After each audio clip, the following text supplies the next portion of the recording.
सतयुग में दो महाशक्तिशाली दैत्य हुए, हिरण्याकश्यप एवं हिरण्याक्ष। ये इतने शक्तिशाली थे कि इनका वध करने को स्वयं भगवान विष्णु को अवतार लेना पड़ा। हिरण्याक्ष ने अपनी शक्ति से पृथ्वी को सागर में डुबो दिया।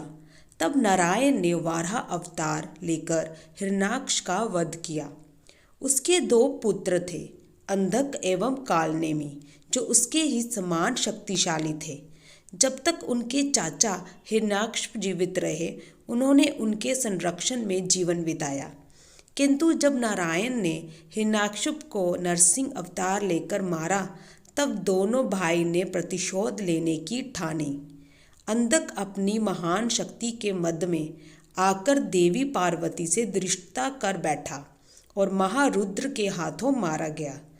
तब कालनेमी ने महादेव से प्रतिशोध लेने हेतु अपनी पुत्री वृंदा, जिसे ये वरदान प्राप्त था कि उसके होते उसके पति की मृत्यु नहीं हो सकती, उसका विवाह जालंधर नामक दैत्य से कर दिया, जो महादेव का घोर शत्रु था।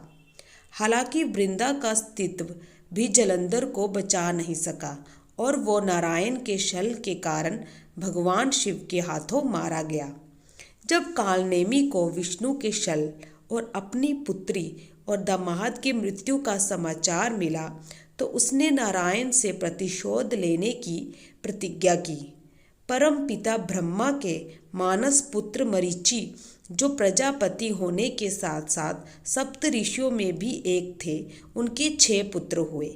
एक दिन महर्षि मरीचि अपने पुत्रों के साथ अपने पिता ब्रह्मदेव से मिलने गए। वहाँ देवी सरस्वती भी उपस्थित थी। जब वे वहाँ पहुँचे तो उनके सभी पुत्रों ने अपने पितामह ब्रह्मा से परिहास में ही कहा कि हे पितामह, सुना है कि आपने अपनी ही पुत्री देवी सरस्वती से विवाह कर लिया था, ये कैसे संभव है? ऐसा कहकर सारे हंसने लगे। तब ब्रह्मा जी ने उन सभी को श्राप दिया कि अगले जन्म में वो एक दैत्य के रूप में जन्म लेंगे। उनके क्षमा मांगने पर उन्होंने कहा कि उसके भी अगले जन्म में उन्हें नारायण के बड़े भाई के रूप में जन्म लेने का सौभाग्य मिलेगा और उन्हें अधिक समय तक पृथ्वी लोक पर ना रहने पड़े, इसी कारण जन्म से ही उन्हें मुक्ति मिल जाएगी। उधर कालनेमी अपने पिता हिरण्याक्ष के वध का प्रतिशोध लेने के लिए ब्रह्मा जी की तपस्या कर रहा था। जब ब्रह्मा जी प्रसन्न हुए तो उसने वरदान मांगा कि उसे 6 ऐसे पुत्र मिले जो अजय हों। तब ब्रह्मदेव के वरदान स्वरूप महर्षि मरीचि के श्राप ग्रसित 6 पुत्र अगले जन्म में कालनेमी के 6 पुत्रों के रूप में जन्मे। उनके अतिरिक्त उसकी एक और कन्या थी वृंदा, जिसे तुलसी के नाम से भी जानते हैं। जब कालनेमी के 6 पुत्रों ने उत्पात मचाना शुरू किया तो कालनेमी के चाचा हिरण्याकश्यप ने उन्हें पाताल जाने की आज्ञा दे दी। कालनेमी के रोकने पर भी उन सभी ने हिरण्याकश्यप की आज्ञा मानी और पाताल जाकर बस गए। इससे कालनेमी स्वयं अपने पुत्रों का शत्रु हो गया और निश्चय किया कि वो अगले जन्म में अपने ही पुत्रों का अपने हाथों से वध करेगा। इसके बाद अपने चाचा हिरण्याकश्यप की मृत्यु के पश्चात अपने भाई प्रहलाद के लाख समझाने के बाद भी कालनेमी ने भगवान विष्णु पर आक्रमण कर दिया। उस युद्ध में उसने देवी दुर्गा की भांति सिंह को अपना वाहन बनाया। दोनों में घनघोर युद्ध हुआ और कहा जाता है कि उस युद्ध में कालनेमी ने भगवान विष्णु पर ब्रह्मास्त्र से प्रहार किया, किंतु उससे नारायण को कोई हानि नहीं हुई। फिर कालनेमी ने नारायण पर एक अमोघ त्रिशूल से प्रहार किया, किंतु नारायण ने उसे बीच में ही पकड़कर नष्ट कर दिया। फिर उन्होंने अपने सुदर्शन चक्र से कालनेमी का अंत कर दिया। मरते हुए उसने प्रतिज्ञा की वो फिर जन्म लेगा और नारायण से प्रतिशोध लेगा। अपने भाई की मृत्यु पर प्रहलाद अत्यंत दुखी हो गया। अंततः प्रहलाद की प्रार्थना पर भगवान विष्णु ने उसे आश्वासन दिलाया कि अगले जन्म में भी वही उसका वध करके उसे जीवन मरण के चक्र से मुक्त करेंगे। मथुरा के राजा उग्रसेन अपनी पत्नी पद्मावती के साथ सुख से राज कर रहे थे। विवाह के तुरंत बाद पद्मावती अपने पिता सत्यकेतु के घर गई। एक बार कुबेर का एक संदेशवाहक गंधर्व द्रुमिला सत्यकेतु से मिलने आया।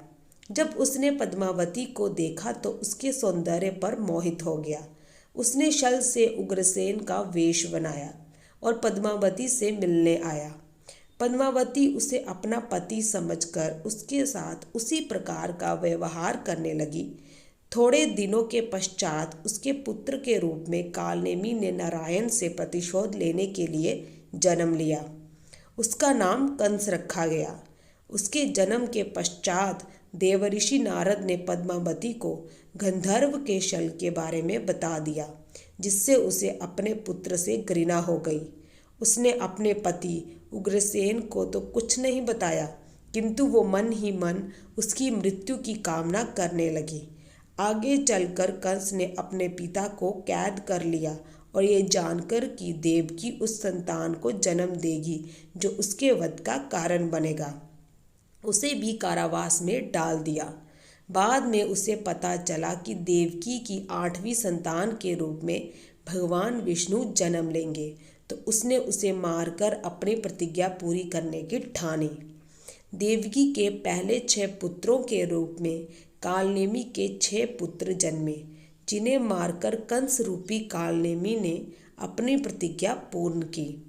देवकी की 7वीं संतान संकर्षित हो वासुदेव की दूसरी पत्नी रोहिणी के गर्भ में चली गई, जिससे बलराम का जन्म हुआ। देवकी के गर्भ से उनकी जगहमहामाया ने जन्म लिया, जिसने बताया कि देवकी की 8वीं संतान का भी जन्म हो गया है। अपना प्रतिशोध लेने के लिए कंस रूपी कालनेमी ने कृष्ण के कारण गोकुल के सभी बच्चों के वध का आदेश दिया। सैकड़ों बच्चे मारे गए, किंतु कृष्ण को कुछ नहीं हुआ। 23 वर्ष की आयु में कृष्ण ने अपने भाई बलराम के साथ कंस का वध कर संसार को उसके अत्याचार से मुक्त किया। इस प्रकार कालनेमी ने सतयुग से द्वापर तक नारायण का पीछा किया, किंतु प्रभु को कौन मार सका है। हर बार उसे अपने प्राण गंवाने पड़े। कहते हैं कि कालनेमी की द्वापर के अंत समय प्रत्येक रात्रि के रूप में उसे कलयुग के और निकट ले जाता है। यहाँ तक कि कलयुग को भी कालनेमी का अवतार माना जाता है। ये भी मान्यता है कि अपना प्रतिशोध लेने के लिए ही कालनेमी कलयुग के रूप में जन्मा, ताकि इस युग में भी वो नारायण के कल की अवतार से प्रतिशोध ले सके। हालांकि अगर ये सत्य है तो हम जानते हैं कि इसका परिणाम क्या होगा। अगर आपको हमारी ये वीडियो अच्छी लगी हो तो हमारे चैनल को लाइक, सब्सक्राइब, शेयर, कमेंट जरूर कीजिएगा। धन्यवाद।